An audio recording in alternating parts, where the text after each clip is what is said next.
a acabar con la segunda parte. Ustedes en su manual, en la última sección, lo van a encontrar, el sexo en el matrimonio. El sexo en el matrimonio. Vamos a abrir la Biblia en 1 Corintios, capítulo 7,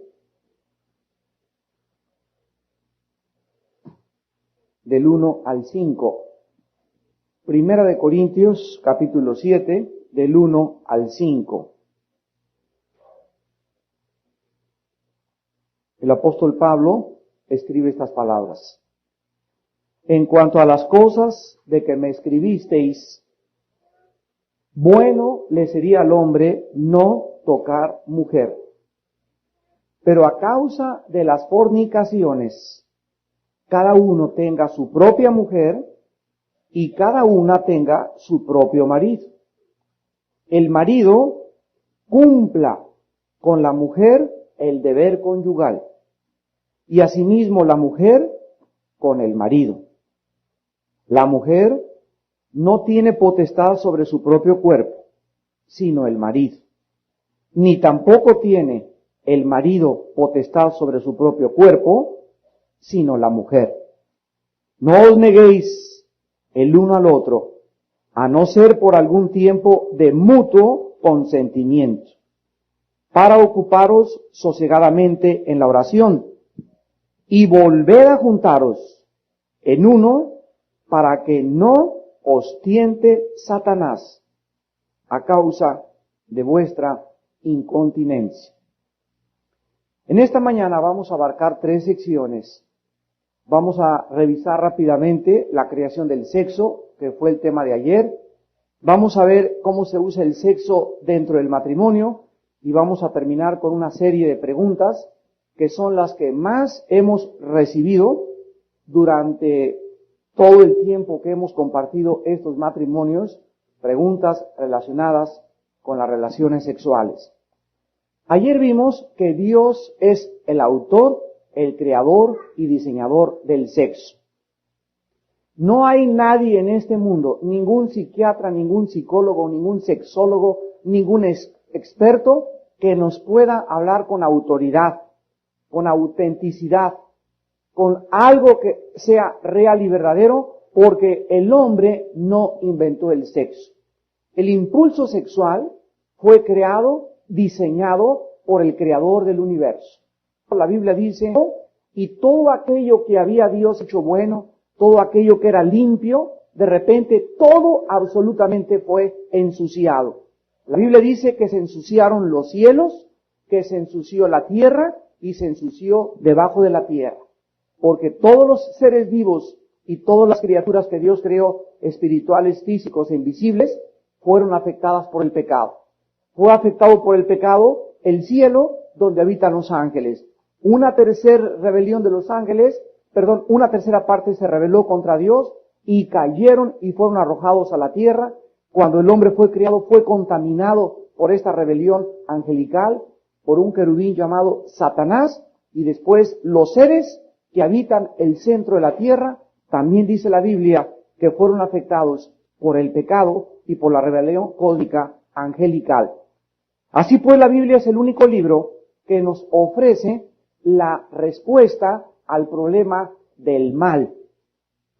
William Shakespeare, el dramaturgo inglés, decía que todo el problema del ser humano era la existencia y que nosotros podíamos encontrarnos a nosotros mismos cuando buscáramos la razón por la cual vivíamos. Carlos Marx dice que el problema dijo que el problema era el problema social, la falta de repartición de las riquezas a otras clases más oprimidas. Y Freud, otro psicólogo, dijo que el problema era el medio ambiente. Y así cada persona ha expresado de diferentes formas cuál es el problema de la humanidad. La Biblia llama pecado al problema que nos afecta. Y la paga del pecado es siempre, y así será, la muerte. Cuando Dios creó el sexo, lo vimos ayer también, Dios quería que nosotros, los seres humanos, fuéramos colaboradores con Él. Dios es el que da la vida. Nosotros podemos sembrar una semilla y regar una semilla, pero Dios da el crecimiento. Así pues, Dios quiere que nosotros entendamos que al unirse un hombre con una mujer, forzosamente tiene que haber un resultado, un fruto, una consecuencia de esa unión. Si la unión ha sido hecha por Dios, el fruto será bendito. El resultado será bendecido por Dios y el hombre y la mujer tendrán satisfacción, paz y no habrá culpa en su relación sexual. Dios quiere también que no solamente tengamos hijos cuando tengamos relaciones sexuales, porque muchas veces tenemos relaciones sexuales no con el propósito de tener hijos, sino simplemente disfrutar nuestros cuerpos. Y esto es absolutamente válido porque Dios quiere que disfrutemos a nuestra esposa y nuestra esposa nos disfrute a nosotros.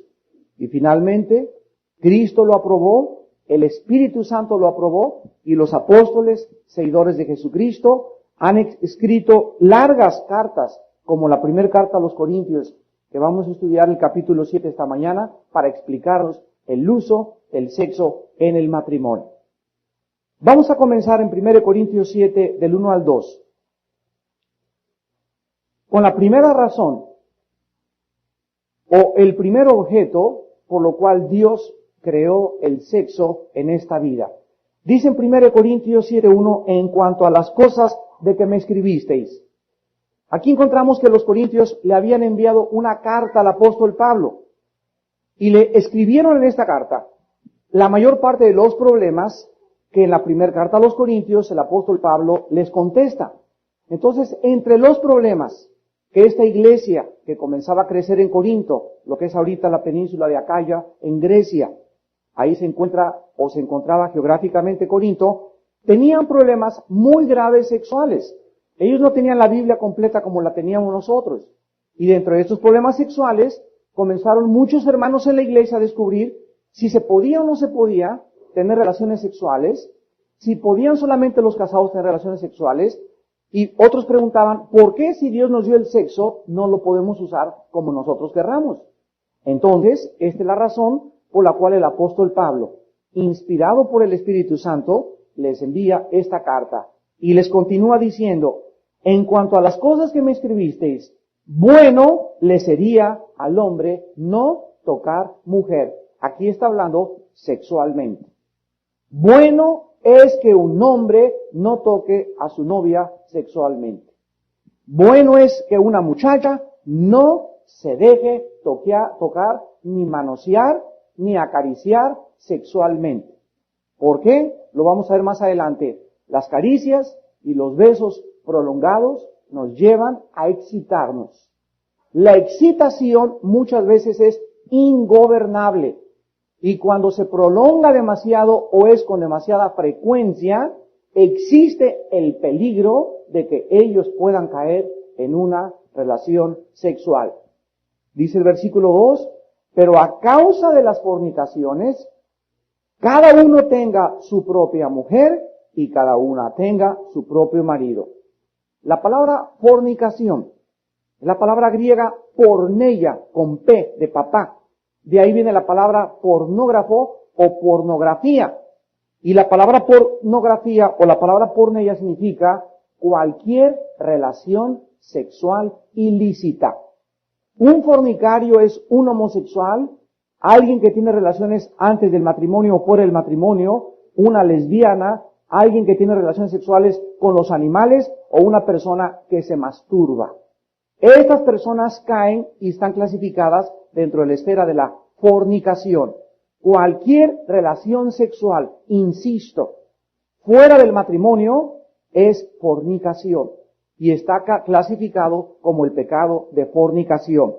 Y ustedes van a notar al estudiar la Biblia que la Biblia nos revela que todos los grandes imperios, los babilonios, los medopersas, los griegos y los romanos y la mayor parte de las culturas de la civilización antigua cayeron y sucumbieron no por problemas de inflación, ni de economía, ni de política, ni comerciales.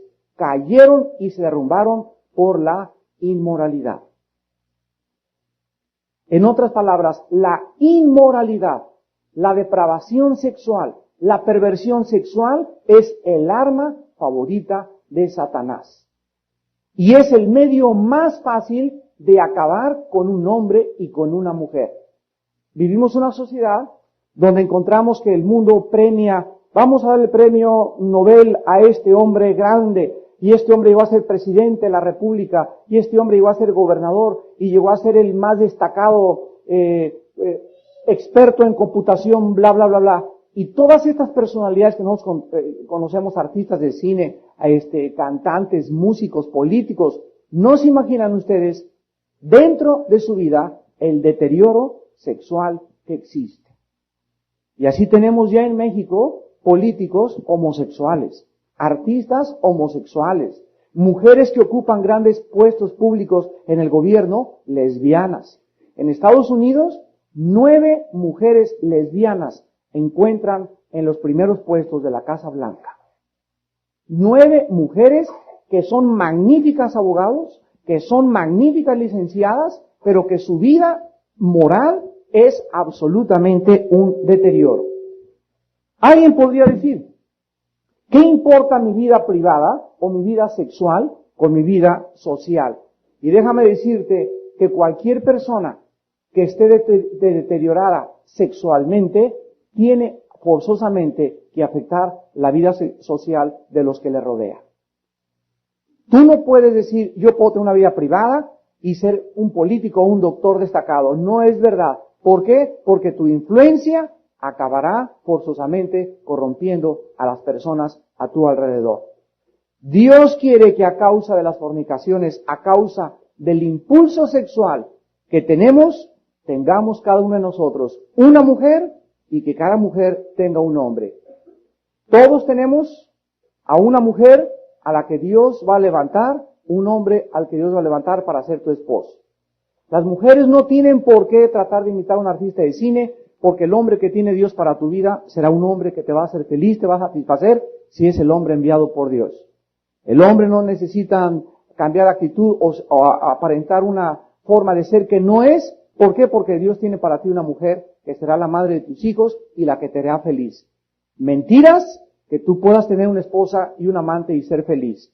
Mentiras que tú puedas tener a tu esposo y tener un amante y ser feliz. No se puede ser feliz en esta vida más que dentro de la santidad. El pecado tiene un propósito. Y el propósito del pecado es ¿cuál? Engañar. Si el pecado no engañara, nadie podría morder el anzuelo. Ustedes saben que los peces en el mar son capturados porque ven algo que se mueve y les llama la atención y se lanzan, son atraídos, muerden el anzuelo y una vez que lo muerden, son sacados y son muertos. En Santiago 1, 14 y 15 la Biblia nos muestra que el pecado actúa de la misma manera. El pecado actúa, pasa una muchacha guapa, y tiene buen busto y tiene buenas caderas y tu esposa ya está muy flaca y está muy fea y eres atraído y en ese momento, si tú no llevas cautivo ese pensamiento, si tú no aprendes a gobernar tus pensamientos, a controlar tus impulsos, si tú no aprendes a ejercer el autodominio personal, serás atraído. Te vas sobre la muchacha, muerdes la muchacha, le pones su departamento, comienzas a tener relaciones sexuales con ella, ¿y qué pasa? Después no puedes controlar las consecuencias. Una persona me dijo hace algún tiempo, mire pastor, yo soy libre para hacer lo que me da la gana. Y le dije, no cabe duda que es la realidad, pero no eres libre para controlar las consecuencias. Las consecuencias se desencadenarán con una fuerza destructiva como una reacción en cadena como la bomba atómica. Y después el Señor se dará cuenta que esa muchachita no se fue porque tenías cara de Rambo, sino por tus billetes. Porque le pusiste departamento, porque le compraste su carro, porque le comenzaste a satisfacer problemas económicos y por eso se fue detrás de ese viejo rabo verde. Y los hombres son muy tontos, ¿verdad? Porque los hombres... dice un psicólogo cristiano, el Dr. James Dobson, que el hombre es el ser más vanidoso de la creación, y lo podemos creer. Los varones somos vanidosos y pagados de nosotros mismos, más que las propias mujeres. Y nada más un hombre pasa los 40, 45 años de edad y comienza a sentirse galán de galanes con las chamaquitas otra vez. Y se olvida de la esposa, se olvida de los hijos, se olvida del amor de su juventud, se olvida de su trabajo, se olvida de la sociedad. Y ahí lo vemos que allá en Tequesquitengo, ya anda en Cancún, ¿verdad? ¿Por qué? Porque él cree que todavía puede engañar a su esposa y fornicar delante de Dios. La Biblia dice, cada uno tiene su propia mujer, cada uno tenga su propio marido, y nos debemos votos de fidelidad para siempre. En segundo lugar, dice la Biblia en el versículo 4, en el versículo 2 y 3, a causa de las fornicaciones, cada uno tenga su propia mujer, cada una tenga su propio marido. El marido, escuchen esto, cumpla con la mujer el deber conyugal. ¿Cómo se llama en este versículo el acto sexual? Un deber. ¿Qué es un deber? Algo que nos corresponde hacer y cumplir. Es una responsabilidad moral delante de Dios. Y aquí el Espíritu Santo está hablándoles a los dos. No dice el marido cumpla, sino el marido cumpla con la mujer y la mujer con el hombre.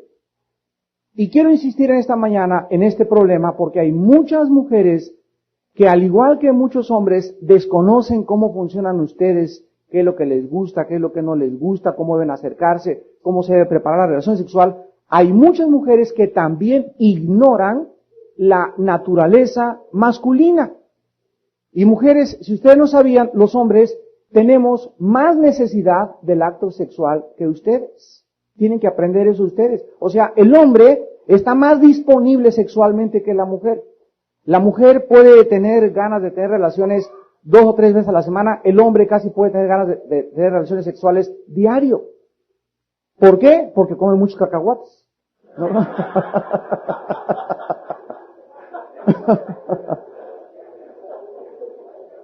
No necesariamente por eso.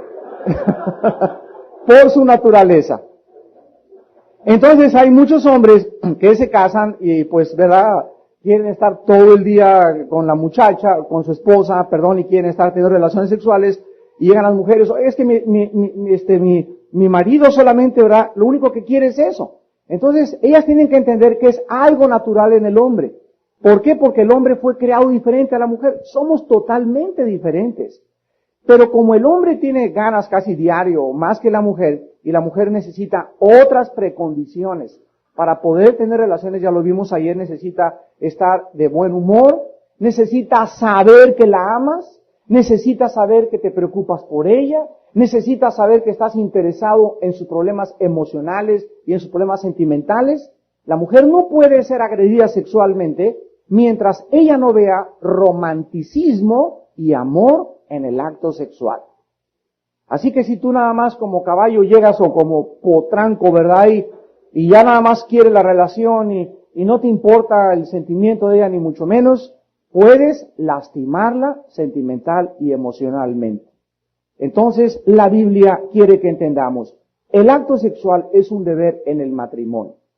La mujer no debe, hace muy mal la mujer en rehusar tener relaciones con su marido. A menos que esté lastimada, a menos que esté herida, a menos que se sienta usada como un objeto. Pero mujeres, no usen el sexo como un látigo para castigar al marido que pues ahora nanay durante 15 días. Y el marido, ¿verdad? Viene hasta el seminario de matrimonios arañando las paredes, ahí lo vemos aullando como coyote en la playa en la noche.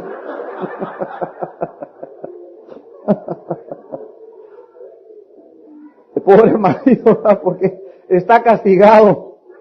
Y sabe una cosa, que cuando una mujer hace esto, está arrojando al marido a cometer adulterio. Esto no justifica que alguien diga, pues yo cometí adulterio porque mi esposa, porque el marido puede controlarse también, ¿verdad? Pero haces que comience a pensar en otras mujeres, a comenzar a tener imaginaciones no controlables y puedes arriesgar tu propio matrimonio. Así que mujeres, no usen el sexo como un látigo. El sexo es un deber conyugal entre hombre y mujer. En tercer lugar, dice el versículo 4, la mujer no tiene potestad sobre su propio cuerpo, sino el marido. Ni tampoco tiene el marido potestad sobre su propio cuerpo, sino la mujer.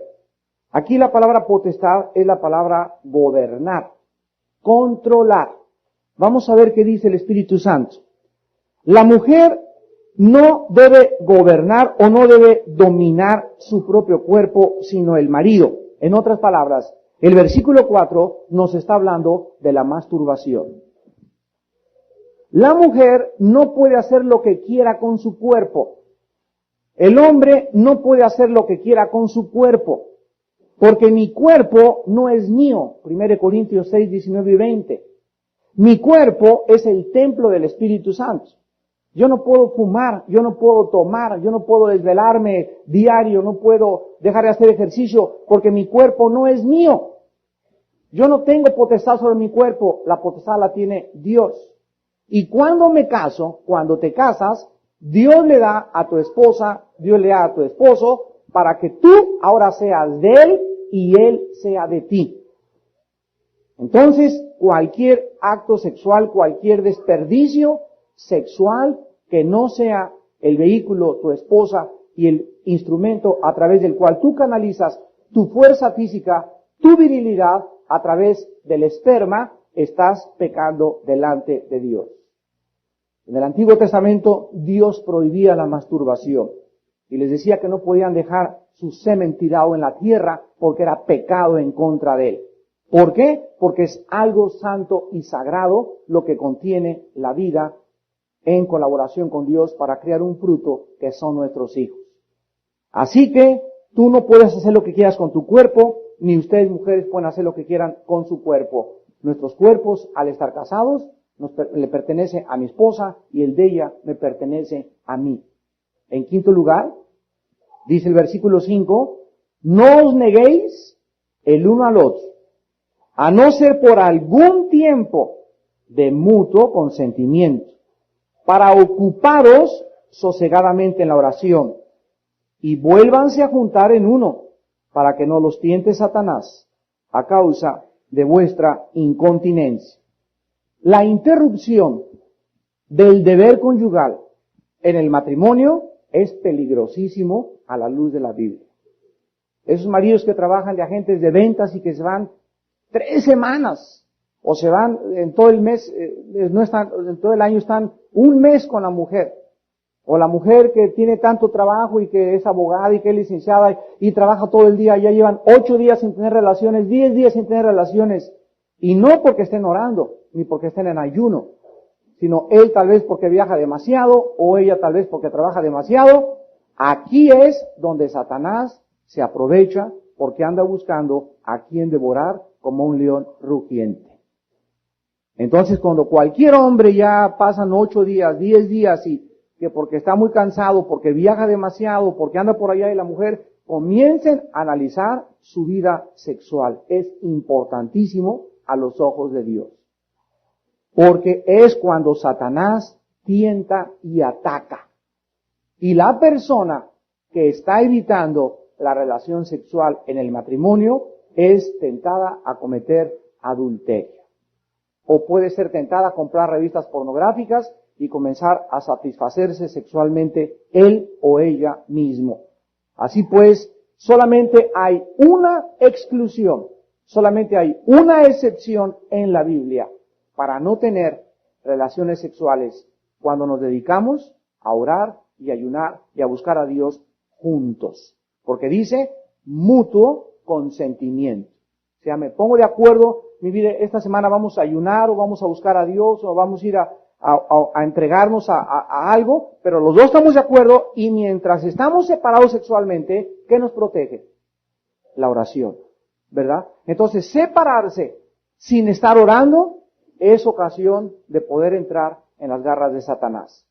Cristo dijo en Marcos 14:38, orad y velad, para que no caigáis en tentación. El espíritu está presto, pero la carne es débil, débil, débil. Así pues, es importante que entendamos que lo único que nos va a cubrir, a proteger, a fortalecer, para no tener problemas de adulterio, va a ser una vida entregada a la oración. Que tu marido se fue un viaje durante 20 días, durante un mes y tú eres una mujer de Dios, mantente de rodillas. porque ahí es cuando Dios va a enviar otros hombres a tu vida.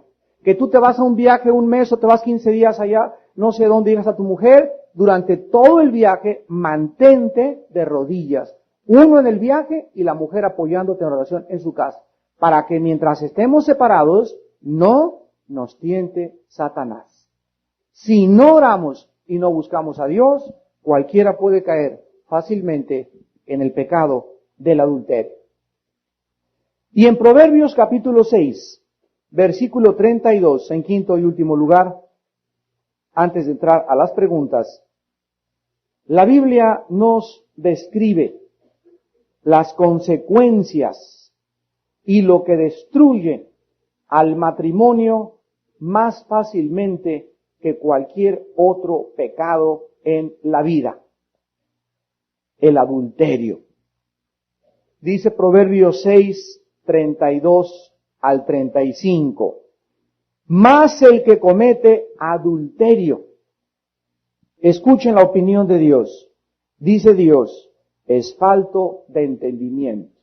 ¿Se acuerdan ustedes en Mateo 24, que dice la Biblia, como en los tiempos de Noé, será la venida del Hijo del Hombre? Porque como en los tiempos de Noé comían, bebían, se entregaban en casamiento, y luego el Espíritu Santo encaja una frase y dice, y no entendieron. Es la misma transliteración en la Septuaginta de la palabra que se usa aquí, falto de entendimiento. ¿Qué cosa es lo que en la generación de Noé no entendieron? Que se va a repetir antes de que venga Cristo, porque va a decir, como en los días de Noé, no entendieron. Y aquí dice que el que comete adulterio es falto de entendimiento, o sea, no entiende. ¿Qué cosa es lo que no entendió la generación de Noé? Lo que no va a entender, y la razón por la cual Dios va a juzgar al mundo, y la razón por la cual las gentes cometen adulterio, no entienden que Dios es un Dios santo.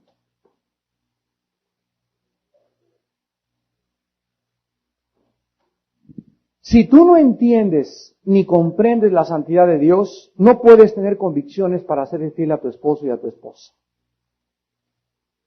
La santidad es que Dios aborrece el pecado. La santidad es que Dios tiene que castigar el pecado. La santidad es que Dios no puede Dios por su santidad permitir que un hijo o que una hija suya vivan en pecado. No puede Dios permitir. Y nos promete en Hebreos 12, del 3 al 10, que cualquier hijo suyo, cualquier cristiano, que fornique o que adulterie o que haga cualquier pecado, Dios se va a encargar de dos cosas: disciplinarlo y, si no entiende, castigarlo.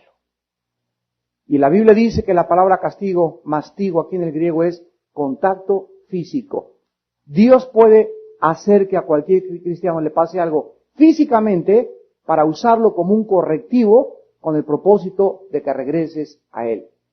Dios prefiere mandarte al hospital, mandarte o permitir una enfermedad, o que tengas un accidente muy grave con el propósito que regreses a Él. Quitarte algo que tú amas mucho en la vida, hacer que quiebre tu negocio, hacer que te roben un carro, que te pase algo, con el propósito de que tú regreses a Él. Porque solo cerca de Él se puede vivir en paz y con tranquilidad.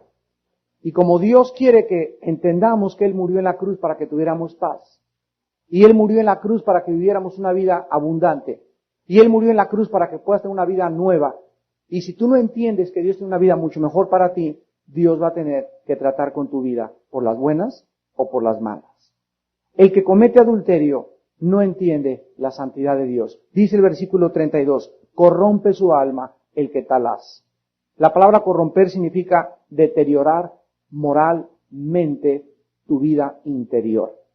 La persona que comete adulterio comienza a debilitarse como la termita cuando entra a un mueble y tú empujas este mueble y parecía por afuera que estaba muy bonito y de repente se deshace y se desmorona porque por dentro estaba totalmente minado. Cuando una persona comete adulterio, algo entra a su vida, poderes del mal entran a su vida tan poderosos y espíritus tan poderosos, demonios tan poderosos entran a la vida del adúltero o de la adúltera que en primer lugar lo engañan. El pecado engaña y comienza a creer que está bien.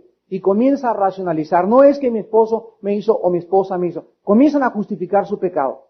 Después comienzan a frecuentar y a continuar con ese pecado. Y finalmente, cuando están tan ciegos que ya no pueden discernir entre el bien y entre el mal, es cuando Dios tiene que juzgarte. Y el juicio a un adúltero es muy grande. Recuerden ustedes al rey David. ¿Se acuerdan del rey David? Dice la Biblia que era un hombre conforme al corazón de Dios. Pero no, el David tenía como 7 esposas y se fue tras una mujer casada. Y cuando se fue tras la mujer casada, ¿saben lo que le pasó? Dios lo perdonó, porque Dios perdona el adulterio. Dios perdona la fornicación. Dice la Biblia, la sangre de Cristo limpia cualquier pecado. Pero escucha, las consecuencias las recoges. Entonces, eres perdonado. ¿Qué significa que eres perdonado? Que eres restaurado a la comunión con Dios. Dice David en el Salmo 51, cuando pequé, se secaron mis huesos. Perdí mi verdor como una flor en el verano. O sea, se sentía seco, se sentía sin paz, no tenía propósito, se sentía irritable. El pecado nos hace vivir enojados contra todos, nos amarga. Comenzamos a hablar y a criticar a todos los demás. Es lo que el pecado hace en la vida. Y no sabemos que todas estas cosas son un juicio de Dios. ¿Por qué? Porque lo contrario de esto es, el fruto del Espíritu es amor, gozo y paz.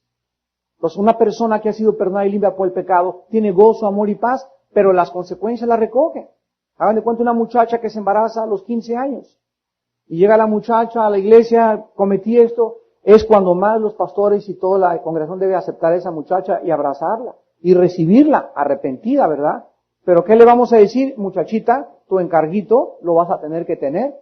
Ya no abortes porque sería un pecado mucho más grave.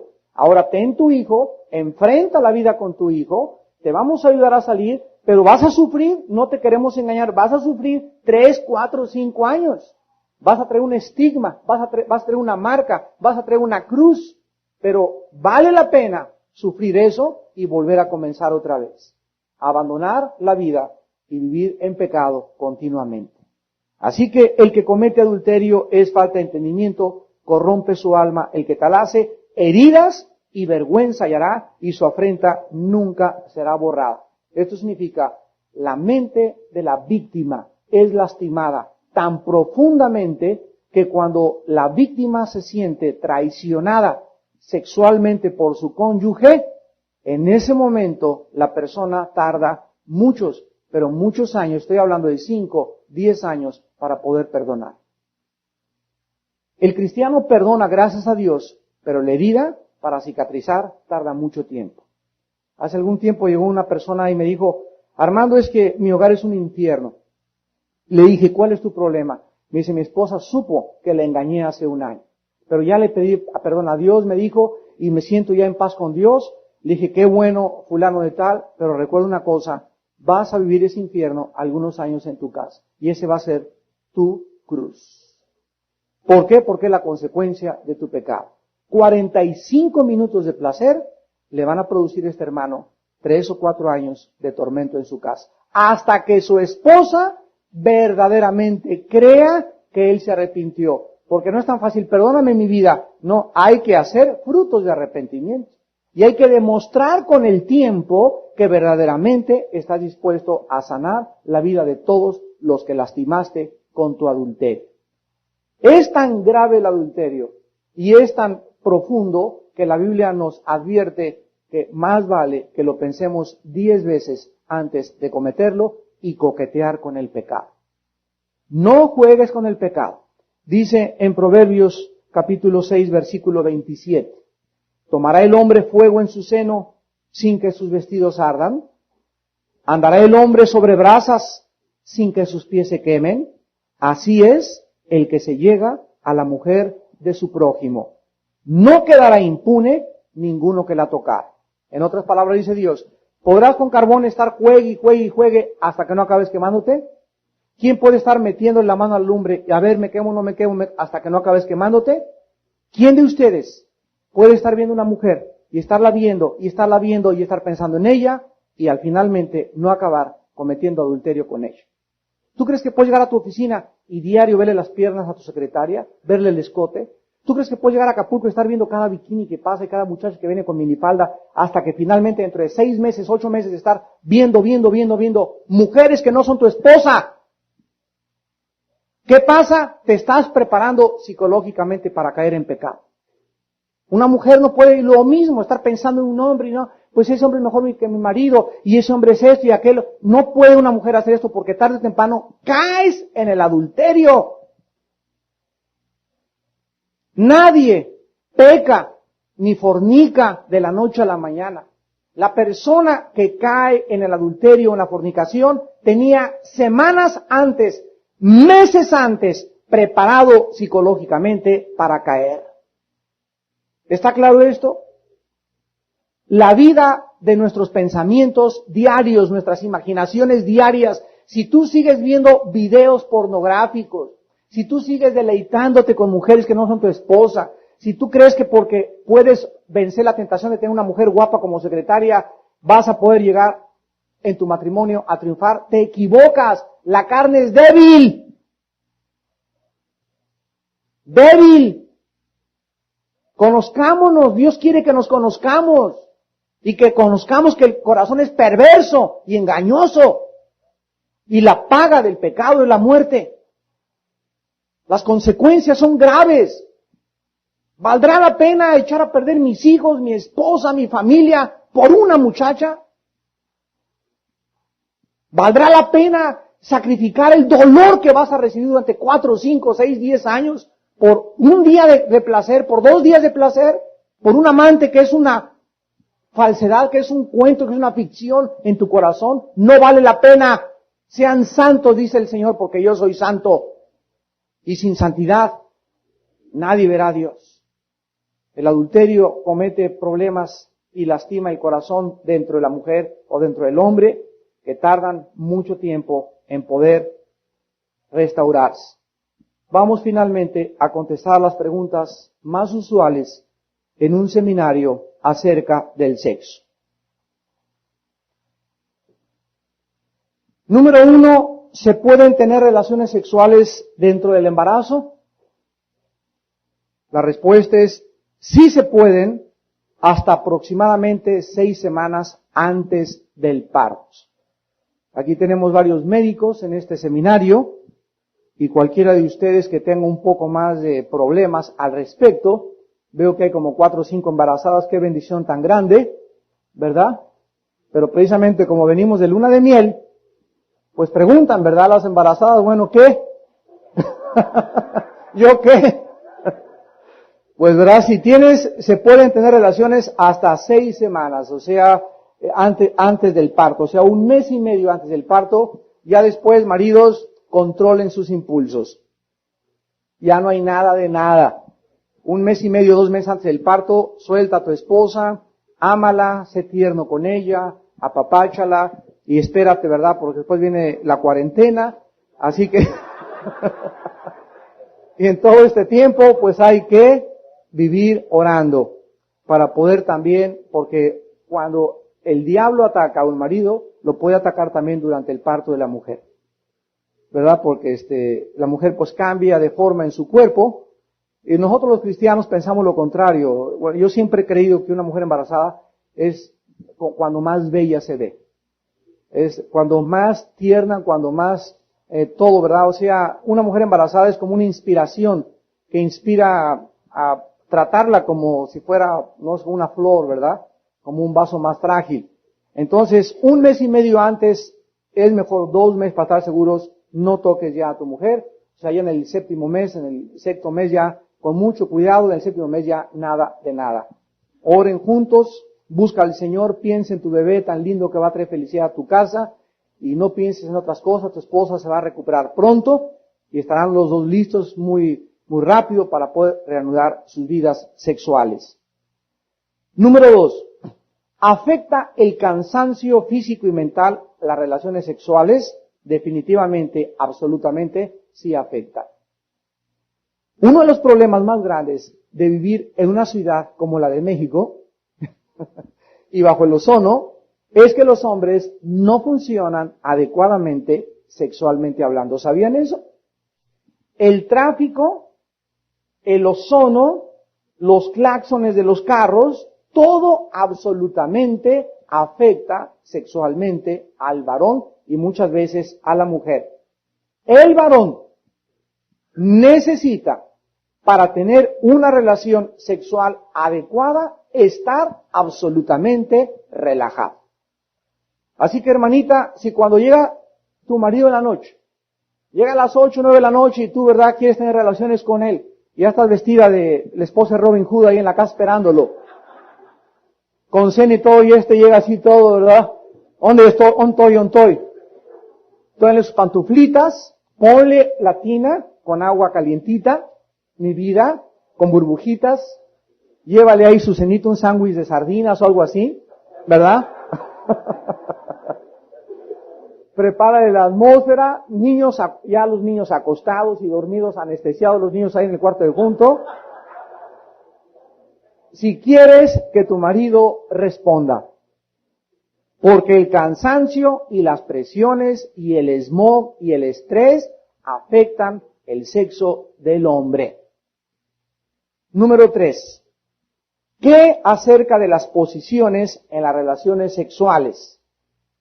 El doctor James Dobson, psicólogo de Los Ángeles cristiano, contesta que cualquier posición sexual es buena mientras los dos la disfruten.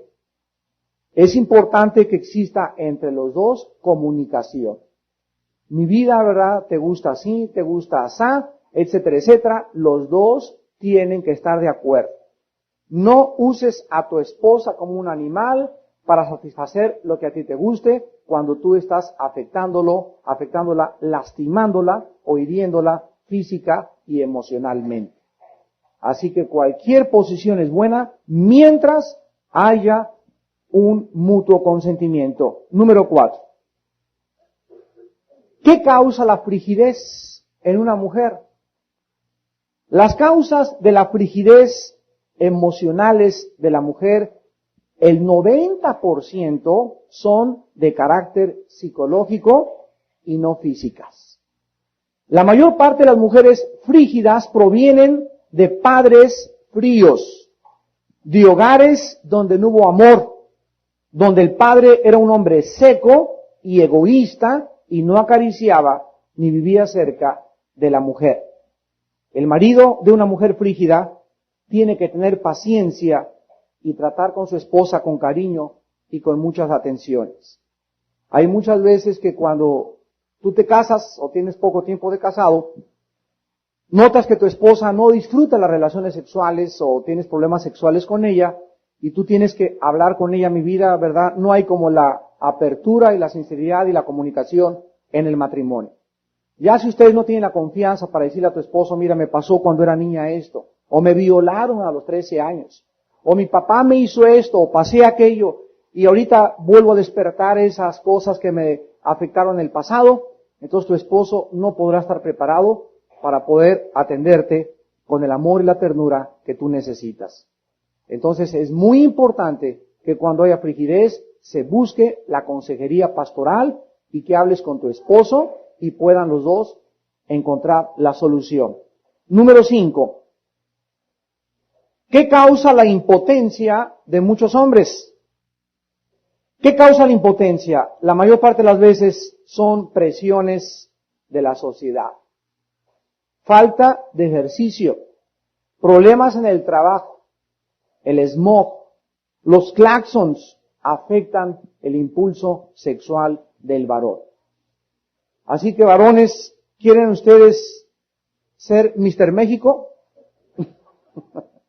¿Quieren ustedes, verdad, tener una vida sexual sana? Es importantísimo la alimentación, el ejercicio y la relajación.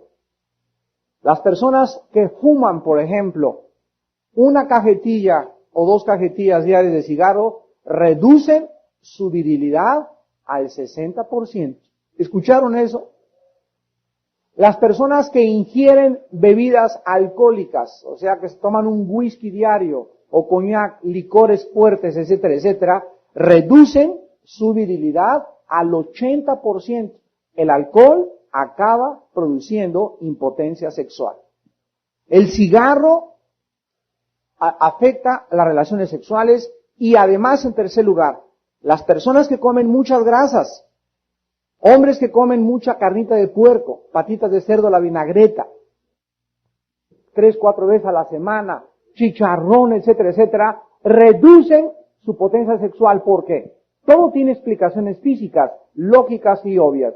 La grasa afecta los conductos por donde fluye la sangre, las arterias, y se pega alrededor como una tubería que estuviera llena de moho, y haz de cuenta que comienza a bloquear las arterias, y entonces la sangre fluye con menos potencia.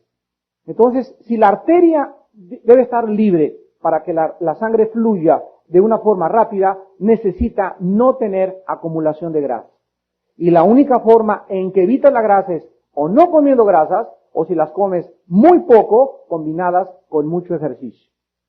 Entonces, cuando la sangre pasa dificultosamente por las arterias, ¿verdad? Se necesita, para tener una erección normal, un flujo de sangre normal. Entonces las grasas, el alcohol y una vida sedentaria hacen que la persona comience a padecer de impotencia sexual. En sexto lugar, afecta la vasectomía, la potencia y la virilidad de los hombres. Estas preguntas nos las hacen en todos los seminarios. Quiero decirles a ustedes que médicamente, al hacerse un hombre la vasectomía, está cortándose, está obstaculizando el flujo por donde viene el semen y es antinatural. Es como si tuvieran un conducto por donde corren las lágrimas. Cuando una mujer se opera o se cierran las trompas, la mujer no tiene consecuencias. Ahora han descubierto que cuando se hace la histerectomía, las mujeres sí pueden sufrir, a menos de que estén produciendo tumores continuamente malignos y que 3 o 4 especialistas se confirmen, necesitas sacarte la matriz, sácatela. Mientras no hay una confirmación, no dejen las mujeres sacarse la matriz tampoco. A menos que sea, repito, absolutamente necesario, porque acaban de descubrir que hay una sustancia que se pierde cuando se le saca la matriz a la mujer. Entonces, se necesitan los órganos que tenemos porque Dios nos los dio para algún funcionamiento.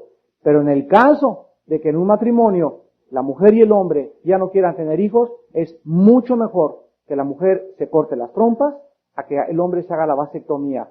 La vasectomía puede afectar y tener efectos colaterales peligrosísimos, como cáncer de la próstata y alteraciones psicológicas en la virilidad del hombre y aquellas personas que no pueden tener relaciones sexuales adecuadas.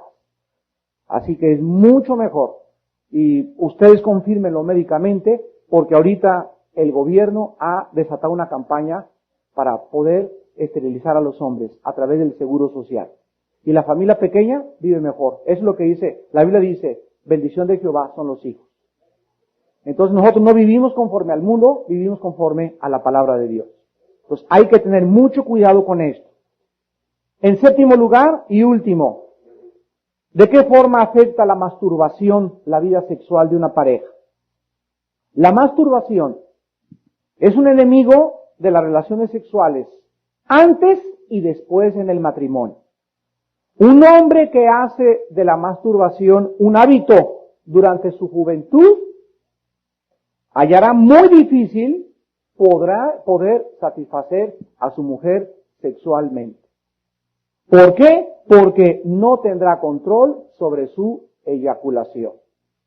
Un muchacho que se casa y tuvo una vida muy activa de masturbación, vuelvo a repetir, va a tener problemas muy graves en su matrimonio porque va a eyacular demasiado rápido, no va a poder llegar la mujer al orgasmo y al no hacerlo va a haber insatisfacción de parte de ella, va a haber insatisfacción de parte de él y el problema es que tuvo una vida sexual demasiado agitada durante su juventud.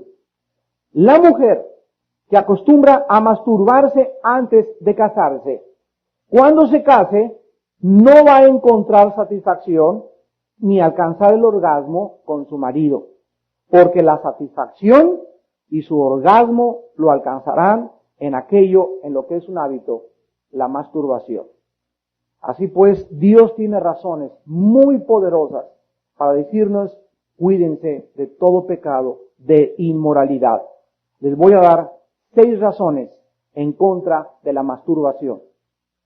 Porque hay libros en Samuels, en la librería de cristal, hay libros increíbles en librerías cristianas de muchos psicólogos disque cristianos no conocidos que recomiendan y que en la televisión dicen no hay nada de peligro en la masturbación. Veamos 6 razones de Dios en contra de la masturbación. Número 1, la masturbación involucra imaginaciones y pensamientos inmorales. Número 1, y la Biblia condena en Mateo 5:28 que cualquiera que mire una mujer para codiciarla ya adulteró con ella. O sea, la persona que se masturba necesita una revista pornográfica, necesita tener una imaginación, necesita tener cualquier otra cosa, y aunque me dijeras, es que es mi esposa la que tengo en mi mente, acuérdate, tu cuerpo no es tuyo. Y aunque sea tu esposa, tú no debes satisfacerla imaginariamente, sino físicamente.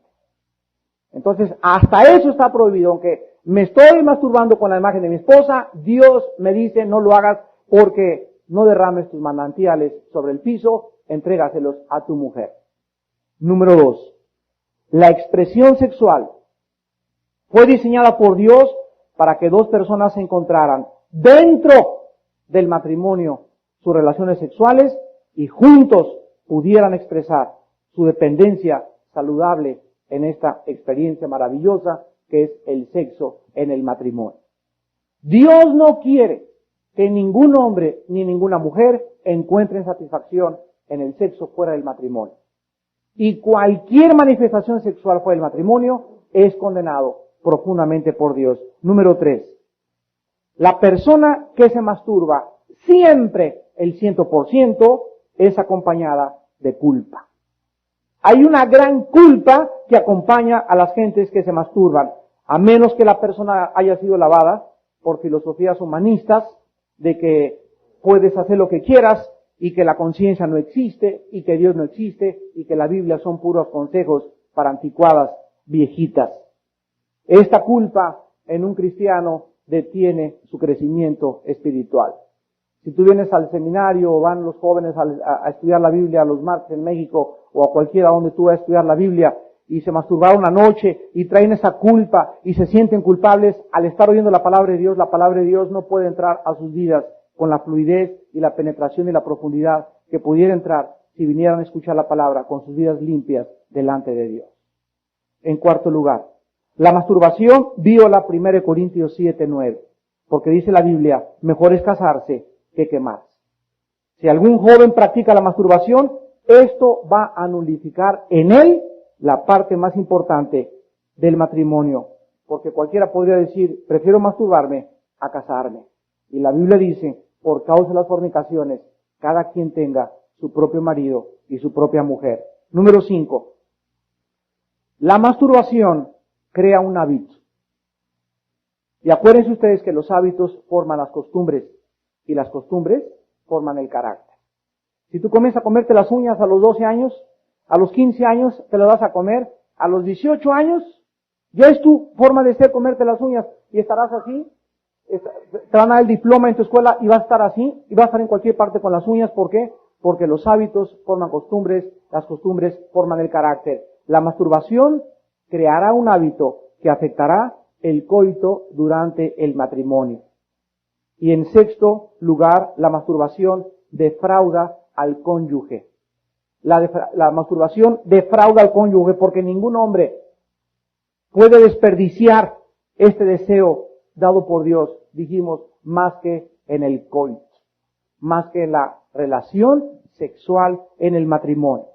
La mujer se sentirá que no la amas, se sentirá insegura, se apoderará de ella un sentimiento de que no lo satisfago, y cuando el esposo lo está usando, será un medio artificial de saciar su propio egoísmo y relaciones sexuales. Y finalmente, la pregunta para todos los mayores de 60, 70 años de edad. ¿Hasta qué edad puede una pareja seguir haciendo el amor? ¿No se han preguntado eso? Pues en esta mañana lo vamos a contestar. ¿Saben ustedes que existen personas de 90 años que hacen el amor una vez a la semana? Les ganan a muchos de ustedes, ¿verdad? La Biblia dice que hay parejas y el éxito y la clave para llegar a ser viejitos. Escuchen esto.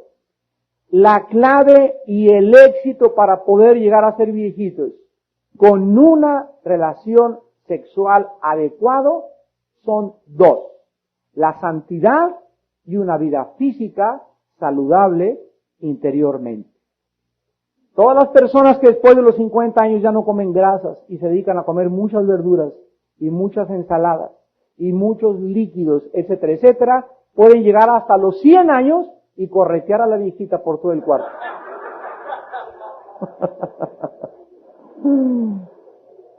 Pero repito, depende de dos cosas: de su relación con Dios y de su vida y alimentación adecuada. Verduras, fruta, vitaminas, las condiciones donde se viva, sin smog, sin ruido y sin contaminación. Así que Dios quiere, ¿verdad?, que nos agarre el rapto, ¿verdad?, y que nos agarre, ojalá que en otra luna de miel. Y no importa la edad a la que se llegue, la Biblia dice, la ciencia lo comprueba, de que estas son las características más importantes para poder disfrutar algo que Dios creó, algo que Dios diseñó, porque el Dios de la Biblia, que envió a Jesucristo al mundo, también está interesado, qué increíble, en nuestra vida sexual. Él nos hizo, Dios quiere que seamos felices y por esta razón nos deja instrucciones muy claras en su palabra para que vivamos con propósito y con sentido en nuestra vida. La Biblia dice: el mandamiento es lámpara y la enseñanza es luz y camino de vida, las reprensiones que nos instruyen. Inclinemos nuestra cabeza. Padre Santo que estás en el cielo, te damos gracias porque nos has permitido hablar de cosas que, aunque parecen insignificantes y muchos no se atreven a hablar de ellas, nosotros nos atrevemos con la autoridad de tu palabra para nuestra bendición en nuestro matrimonio. Te damos gracias porque tú no has olvidado ningún detalle de nuestra felicidad. Y uno de los ataques a la familia en los últimos tiempos será en contra de las relaciones sexuales. Porque Satanás sabe que si en un matrimonio no existen relaciones sexuales adecuadas, este matrimonio está al borde, está en la orilla de un naufragio físico, emocional y espiritual. Tú quieres que en el matrimonio haya una comprensión espiritual perfecta, una atracción física perfecta y un entendimiento sexual perfecto. Que no haya entre nosotros como matrimonio y como pareja tapujos, ni falta de comunicación, ni vergüenza, porque es algo precioso que tú has creado para nuestra propia satisfacción y para disfrutar nuestros cuerpos. Gracias, Señor, por el impulso sexual. Gracias porque es santo, porque es sagrado y porque tú lo bendices en la esfera para el cual lo diseñaste, dentro del matrimonio y jamás fuera del matrimonio. Ahora, Padre Santo, bendícenos en este momento a todos los matrimonios, a los que no están casados, prepáralos para que sepan cómo enfrentar el matrimonio, a las que no están casadas, ayúdalas a superar sus traumas, sus complejos, sus prejuicios que heredamos muchas veces de nuestra familia que no te conocía, para que podamos ser nuevas criaturas en Cristo, dispuestos a adorarte y a bendecirte en espíritu y en verdad. En esta mañana, muchos de ustedes necesitan arrepentirse de pecados sexuales. ¡Qué día tan maravilloso! Hoy, domingo 20 de octubre, para iniciar una nueva vida sexual. La Biblia dice que lo que es imposible para ti, para Dios es posible. Dios puede sanarte sexualmente, puede restaurar tu matrimonio sexualmente y puede darte una nueva visión y una nueva comprensión de que Dios es un Dios santo. Ahora pues, Señor, tú conoces nuestro corazón. Delante de ti están nuestros pecados y a ti no hay por qué engañarte, porque nadie se puede burlar de ti. Lo que el hombre siembre, el hombre recoge. En esta mañana, tu pueblo, aquí unido en matrimonio delante de ti, te pedimos perdón en las áreas sexuales en las que te hemos ofendido. En este momento, dile a Dios en silencio, exprésalo específicamente, qué pecado sexual has cometido y pídele perdón por la sangre de Cristo. Gracias, Señor. Tu sangre limpia de todo pecado. Tu sangre es poderosa, está tan fresca como hace 2000 años.